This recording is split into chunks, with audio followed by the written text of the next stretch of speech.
बिस्मिल्लाहिर्रहमानिर्रहीम। अस्सलाम वालेकुम एवरीवन। उम्मीद है कि आप सब खैरियत से होंगे। आज की वीडियो का टॉपिक है जॉफरी चौसर की बायोग्राफी अंडर 5 मिनट्स। जॉफरी चौसर जो हैं वो इंग्लैंड के मिडल एजेस के ग्रेटेस्ट पोइट कंसीडर होते हैं।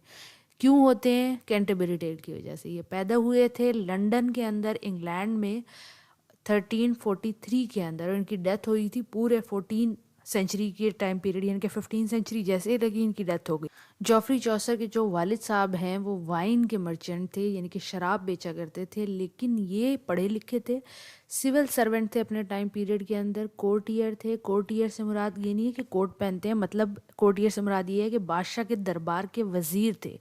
इसके अलावा डिप्लोमेट थे। अब आप देखें कि उस टाइम पीरियड के अंदर ये कितने सक्सेसफुल थे। जब रॉयल टाइम पीरियड था तो वहाँ पे सिविल सर्वेंट भी हैं, कोर्टियर भी हैं और डिप्लोमेट भी हैं। मेंबर ऑफ पार्लियामेंट भी थे। Constituency of Kent. कैंट क्या है? गवर्नमेंट किस चीज़ की है भाई? इंग्लैंड की है। वहाँ के पार्लियामेंट के मेंबर थे। और उसी टाइम पीरियड के अंदर ये एक बहुत ज़्यादा इन्फ्लुएंशियल राइटर भी थे। इंग्लैंड के अंदर लेटन ज़बान में भी लिखते थे, इंग्लिश ज़बान के अंदर भी लिखते थे, दोनों ज़बानों के अंदर लिखते थे। और सबसे ज़्यादा मशहूर अपनी मिडल इंग्लिश की राइटिंग की वजह से हुए थे, और राइटिंग की वजह से ज़्यादा पॉपुलैरिटी थी इनकी। कोर्ट के अंदर भी जब रॉयल लोगों से इनका ताल्लुक था तो इनकी जो राइटिंग थी उसको ज़्यादा हाइप भी मिला करती थी। जब इन्होंने अपना वर्क द कैंटरबरी टेल लिखा, उससे पहले भी द पार्लियामेंट ऑफ वॉल्स लिखा, क्योंकि ये खुद जो एक्सपीरियंस करते थे उसको लिखते थे। इसके अलावा ट्रायल एंड कसीदा भी लिखा। ये भी बहुत ज़्यादा इनका एक इम्पॉर्टेंट वर्क है जो जिसने इन्हें शोहरत दी, जिसने इन्हें फेमस बनाया।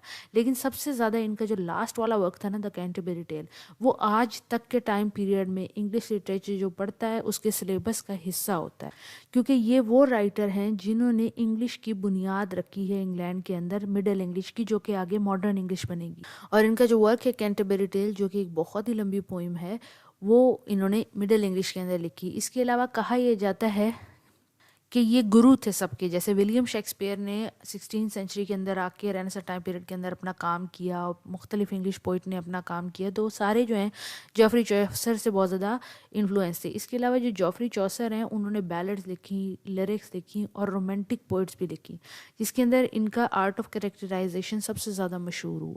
इन्होंने इंग्लिश ज़्यादा लिखी, लेटन ज़बान के अंदर कम लिखा। जॉन ग्रोवर ने लेटन में ज़्यादा लिखा, इंग्लिश में कम लिखा। इंग्लिश में जिसने ज़्यादा लिखा था वो ज़्यादा फेमस और ज़्यादा पॉपुलर हो गया। ये जब इंग्लिश लिटरेचर लिख रहे थे तो उसके अंदर डेली लाइफ के बारे में ज़्यादा लिखते थे, आम चीज़ें। जब आम चीज़ें लोगों ने पढ़ी तो आम लोगों ने भी पढ़ी और वो उससे कनेक्ट कर गए।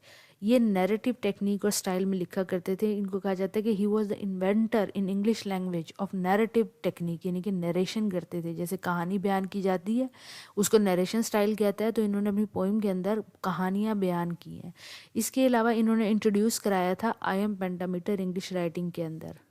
इंग्लिश राइटिंग से मुराद ये है कि इंग्लिश पोइट्री के अंदर आई एम पेंटामीटर जो यूज़ किया जाता है, यानी कि 5 अनस्ट्रेस और फिर स्ट्रेस सेलेबल का जो यूज़ एक पोइट्री की लाइन के अंदर किया जाता है, एक मीटर डाला जाता है, उसको कहते हैं। जब इनके वर्क को पढ़ें तो उसके अंदर आपको ह्यूमनिस्टिक अप्रोच मिलेगी, आपको ये ऑब्जर्वर मिलेंगे। कॉन्टेम्प्रेरी सोसाइटी, जो इनकी मौजूदा सोसाइटी थी, उसको बहुत अच्छे तरीके से ऑब्जर्व करते थे, देखते थे कि किसने लिबास भी क्या पहना हुआ है। जैसे कि नाइट का कैरेक्टर है वो आप इमेजिन कर सकते हैं, स्क्वायर का, वाइफ ऑफ बाथ का, तो बताते थे एक एक डिटेल के। किसी के दांतों में भी खला है तो उस बारे में वो बताते थे। विविड डिस्क्रिप्शन देखते थे, यानी कि हर चीज़ की डिस्क्रिप्शन देते थे। डेली लाइफ के बारे में लिखते हैं, सटायर करते हैं। किस चीज़ के ऊपर? चर्च के ऊपर करते हैं, मिडिवल सोसाइटी के ऊपर करते हैं, वाइफ ऑफ बाथ के कैरेक्टर पे करते हैं, और मॉन्क के ऊपर करते हैं। मोस्टली चर्च, जो रिलीजियस लोग थे 14 सेंचुरी के, वो चर्च से बिलोंग करते थे, चर्च की मानते थे, तो चर्च जो था वो पावर में था, तो उस पर सटायर किया करते थे। यूँ कह लें चर्च उस वक्त की गवर्नमेंट। इसके अलावा इन्होंने बेशुमार जॉनरा पे लिखा, जैसे कि पोइट्री, ड्रामा, फिक्शन, हर चीज़ पे लिख। इसके अलावा ये डायलेक्ट ऑफ लेटन, यानी कि जो डायलेक्ट लहजा जो इनकी पोइट्री में नज़र आता था वो लंदन का नज़र आता था, जिसको बाद में चौसेरियन इंग्लिश कहा गया। ये एक बहुत ही इंपॉर्टेंट फिगर रहे हैं मिडिवल टाइम पीरियड के, जिन्होंने रेनेसां के पोइट लोगों को, राइटरों को बड़ी मदद की। इन्होंने न्यूमरस, इनका जो वर्क है ना वो बहुत सारी लैंग्वेजेस में दुनिया में बहुत तरीके से पब्लिश हुआ है। जैसे कि हमें उर्दू में ट्रांसलेशन मिल जाती है कैंटरबरी टेल। ये अपने टाइम पीरियड में भी बहुत ज़्यादा पॉपुलर थे, आने वाले लोगों के लिए बहुत पॉपुलर हैं, और आने वाले लोगों के लिए जो हमारे बाद आएंगे उनके लिए भी बहुत ज़्यादा पॉपुलर है। इनको फादर ऑफ इंग्लिश पोइट्री भी कहा गया। इनका जब आप वर्क पढ़ते हैं तो उसमें आपको ह्यूमर, विट और इंसाइट ऑफ ह्यूमन नेचर नज़र आता है। اگر تھیم کا ذکر کریں تو آپ کو ریلیجن پہ سارا ورک نظر آئے گا، اور ریلیجن پہ کیا کرتے ہیں، کرٹیسزم کرتے ہیں کینٹربری ٹیل کے اندر. سوشل ہیرارکی نظر آئے گی آپ کو مونگ نظر آئے گا، آپ کو نائٹ نظر آئے گا، آپ کو اسکوائر نظر آئے گا، آپ کو فارمر نظر آئے گا، پلگرم جب آپ پڑھیں گے تو اس کے اندر.